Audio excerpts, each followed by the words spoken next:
Hello and welcome दोस्तों, मैं हूं राज और आप देख रहे हो वन ट्यूशन। तो आज की वीडियो में हम लोग डिस्कस करने वाले हैं एचएस सेकेंड ईयर यानी कि क्लास 12 इंग्लिश की इंपॉर्टेंट क्वेश्चंस और आंसर्स को। इस वीडियो में हम लोग डिस्कस करेंगे कीपिंग क्वाइट के क्वेश्चंस और आंसर्स को इस साल फाइनल एग्जाम्स के लिए, जो कि बहुत ज़्यादा इंपॉर्टेंट होने वाला है। वीडियो को पूरा देखना, तभी आप लोगों को समझ में आएगा कि कीपिंग क्वाइट से कौन से क्वेश्चंस और आंसर्स पढ़ने हैं आपको इस साल। कोई भी डाउट हो, कोई भी दिक्कत हो, आप कमेंट सेक्शन में ज़रूर कमेंट करना, या फिर आप मुझे इंस्टाग्राम और फेसबुक पे फॉलो करके पूछ सकते हो। तो सबसे पहले देखो, क्वेश्चन हमने ऐसे ही रखे हैं जो कि हर साल रिपीट होते हैं। ये ज़्यादातर स्पेशली 10 to 12 ईयर के क्वेश्चन से उठाए गए क्वेश्चन से। तो सबसे पहले देखते हैं क्वेश्चन नंबर 1। यहाँ पे क्या पूछा गया है, what will counting up to 12 and keeping still help us to achieve. तो counting up to 12 and keeping quiet, ये हमें क्या, ये हमें शांति पहुँचाएगा, ये हमें शांति देगा। क्योंकि देखो, इससे हमें क्या मिलेगा, ह्यूमन और जो नेचर के बीच में जो रिलेशनशिप जो टूटता चला जा रहा है, उसको जोड़ने में ये बहुत ज़्यादा हेल्प करने वाला है। नेक्स्ट क्वेश्चन जो कि 2013 और 2015 में पूछा गया था, इसमें देखो क्या लिखा है, व्हाट इज़ दिस सैडनेस। तो ये सैडनेस के बारे में पूछा गया, that the poet refers to in the poem keeping quiet. तो कई बार क्वेश्चंस को थोड़ा सा घुमा के भी पूछा गया है। जैसे कि देखो, ये क्वेश्चन तो 2013 और 2015 में पूछा गया। इसी क्वेश्चन को थोड़ा अलग तरीके से पूछा गया था 2014 में, what is this sadness that Neruda talks of. तो नेरूडा जो है वो पोएट का नाम है। तो यहाँ पे देखो इसका मतलब क्या है, तो man fails to understand themself, यानी कि ह्यूमन जो है ना, इंसान जो है ना, अपने आप को समझने में असमर्थ हो गए हैं। और इंसान अपने आप को धीरे धीरे जो है ना, क्योंकि वो लोग समझ नहीं रहे अपने आप को, तो अपने धीरे धीरे वो डेथ की तरफ जा रहे हैं। और कैसे जा रहे हैं डेथ की तरफ, when they do not understand themself they became sad. जब हम लोग अपने आप को नहीं समझते तो इंसान क्या हो जाता है, इंसान सैड हो जाते हैं।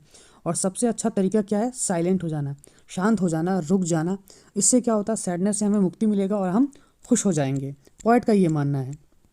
थर्ड क्वेश्चन हमारा क्या, जो कि 2016 में पूछा गया था, what is the exotic moment the poet Pablo Neruda wishes. तो ये क्वेश्चन देखो 2016 में पूछा गया था, और यही एक्सोटिक मूवमेंट के बारे में पूछा गया था 2018 और 19 में।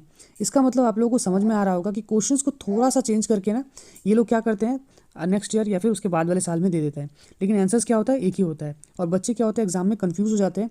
उनको ऐसा लगता है कि हमने तो ये क्वेश्चन पढ़ा ही नहीं है, लेकिन असल में होता क्या, वो ये क्वेश्चंस को पढ़ चुके होते हैं। तो एक्सोटिक मूवमेंट का मतलब क्या है यहाँ पे, देखो जब जो मैनकाइंड है वो एकदम से साइलेंट हो जाएंगे, तब जो है ना वो अर्थ पे एक्सोटिक मूवमेंट आएगा। क्या होगा, कोई रश नहीं होगा, कोई शोर शराबा नहीं होगा, कोई हंगामा नहीं होगा, एकदम कूल कामनेस रहेगा। पूरा जो पृथ्वी है वो एकदम शांत रहेगा, और सब जो है ना अपने लाइफ को एंजॉय कर पाएंगे। People would be away from दिन रश। जो कि मॉडर्न लाइफ है, मॉडर्न लाइफ में जो भागती दौड़ती भरी ज़िंदगी जो लोग जी रहे हैं, उससे उनको छुटकारा मिलेगा। The movement would be thus a very exciting and an extraordinary movement. Next है हमारा, why does the poet Neruda wishes to count 12। तो क्यों जो नेरूडा है यानी कि पोएट है वो 12 तक काउंट करना चाहते हैं। तो देखो, ये क्वेश्चन को भी हमने ऊपर ही डिस्कस किया था कि क्यों वो 12 तक गिनना चाहते हैं, क्योंकि वो मैनकाइंड को साइलेंट करवाना चाहते हैं, ताकि वो एक्जॉटिक मूवमेंट वो लोग जो है ना वो फील कर पाए। It would help us to know our self. इससे क्या होगा, हम खुद के बारे में जान पाएंगे, और इससे क्या होगा, सैडनेस दूर होगा, और हम अपनी ज़िंदगी को बेहतर तरीके से जी पाएंगे और समझ पाएंगे। नेक्स्ट क्वेश्चन है, why does the poet want us to speak in any language, है ना, does not want the poet to speak in any language. तो पोएट क्यों नहीं चाहते कि हम लोग कोई भी लैंग्वेज में बात करें।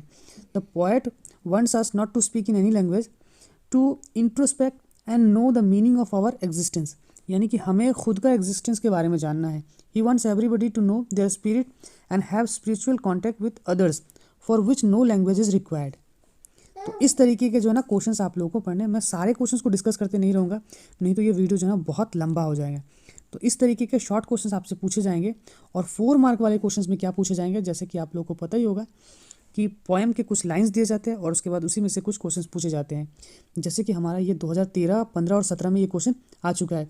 दोस who prepare green wars, wars for wars with gas, wars with fire, victory with no survivors, would put on clean clothes and walk about with their brothers in the shed doing nothing।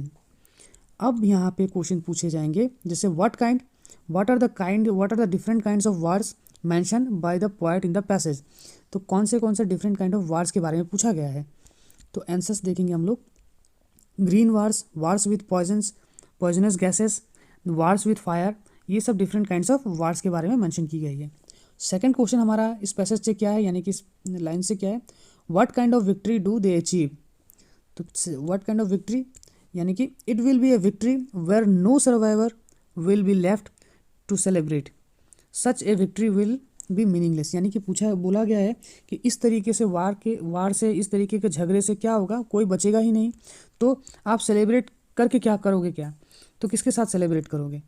Third question है हमारा, what should be, है ना, what should be the warmongers do. तो वार मॉगनर्स को क्या करना चाहिए, तो यानी कि वार मॉन्गर्स है, the warmongers should put on clean clothes and walk with their brothers under the trees leisuring doing nothing. यानी कि जो वार मॉन्गर्स है उनको नए कपड़े पहन के खाली अपने दोस्तों के साथ जो है ना पेड़ के नीचे आके बैठना चाहिए और वहाँ पे कुछ नहीं करना चाहिए, एकदम शांत से बैठा रहो, लेजर टाइम अपना बिताओ। तो यही बताया गया है यहाँ पे।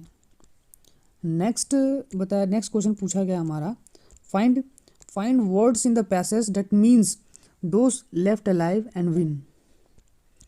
तो नंबर 4 में है यहाँ पे दोज लेफ्ट अलाइव, तो यहाँ पे सर्वाइवर विन विक्ट्री। ठीक है, तो यहाँ पे पूछा गया मतलब find the words in the passage that means those left alive and win के बारे में। और लास्ट क्वेश्चन हमारा, who are the brothers mention in the stranger. तो कौन ब्रदर्स है यहाँ पे 5वां नंबर में, all the people on the earth are the brothers mention in the poem, they are all bound together by universal brotherhood feeling.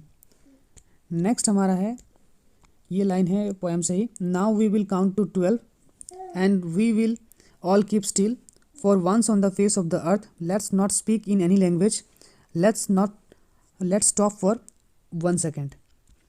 तो ये paragraph से आपको पूछा गया पहला question, how long does the poet want to stay still. तो poet कितना time चाहता है, तो poet wants to stay still, ये स्टिल है, ठीक है, एक्चुअली में ये स्टिल है।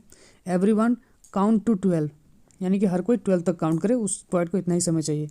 Y does he asks us to keep still and not to use any language, ठीक है, एनी लैंग्वेज के बारे में बोला गया है।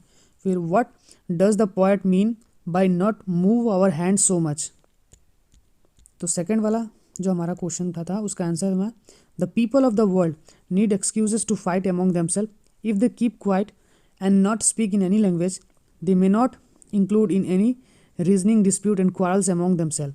यानी कि लोग अगर चुपचाप रहेंगे, लोग अगर किसी से बात ही ना करें, झगड़े ही ना करें, तो झगड़े और ये झंझट झमेला किसी के साथ होंगे ही नहीं। और थर्ड जो हमारा इसका जवाब है, the poet means that we should not be involve in any physical activities. यानी कि हैंड्स मूव नहीं करने का मतलब क्या है, हमें कोई भी फिजिकल एक्टिविटीज़ में इन्वॉल्व नहीं होने चाहिए। और नेक्स्ट ये सब सारे क्वेश्चन ये 2018 में आया हुआ क्वेश्चन है। तो आई होप कि आपको ये वीडियो इन्फॉर्मेटिव लगा होगा।